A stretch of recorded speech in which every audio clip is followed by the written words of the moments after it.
Bienvenue dans Wait and See, ton journal dédié aux bruits de couloir et surtout aux futurs transferts dans le championnat de Belgique et bien plus ailleurs. Aujourd'hui, une grosse histoire exclusive et d'autres histoires inédites évidemment à vous offrir comme d'habitude.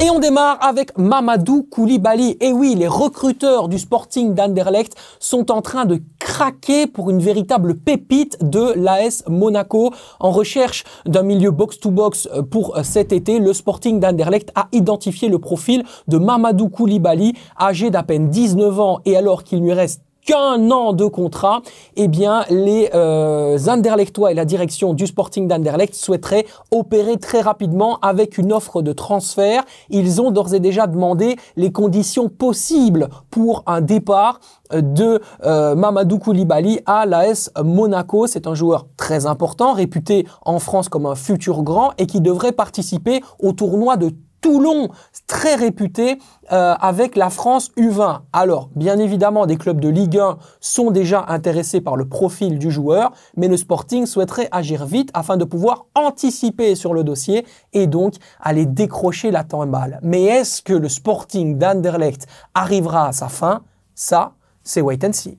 Le Standard de Liège ne lèvera pas l'option d'achat pour Kamal Soa. Et oui, il est d'ores et déjà acté que l'attaquant ghanéen devrait retourner à Bruges. Il en a parlé notamment en interne et il souhaite aussi se donner la chance, pourquoi pas, de rebondir ailleurs. Le club de Bruges ne souhaitant pas nécessairement compter sur lui la saison prochaine afin de faire valoir ses qualités dans un autre club. Le Standard, quant à lui, eh bien, continue son marché des transferts ou en tout cas continue d'essayer de recruter des joueurs puisqu'on attend pas moins de 6 nouvelles recrues cet été du côté du Standard de Liège. Il va y avoir beaucoup de boulot et le staff technique, notamment la direction du recrutement, va avoir beaucoup de pain sur la planche.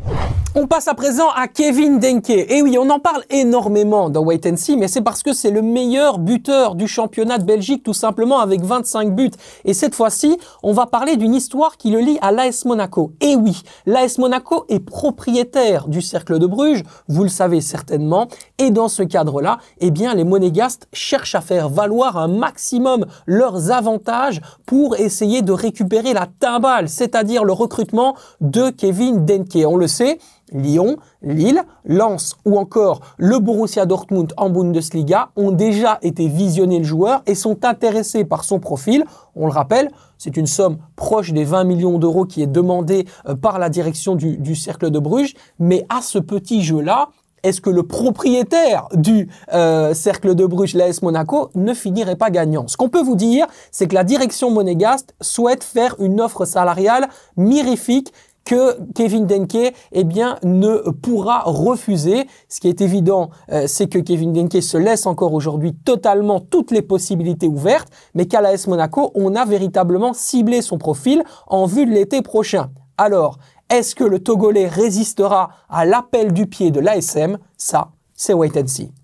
Merci à vous de nous avoir suivis dans Wait and See. On le rappelle, grosse information du jour, le Sporting d'Anderlecht a coché le nom de la pépite Mamadou Koulibaly. C'est important. Voilà, vous avez toute l'histoire un petit peu plus en amont dans la vidéo. Pour le reste, n'hésitez pas, tac dans les commentaires si vous avez une question et on se fera un grand plaisir d'y répondre.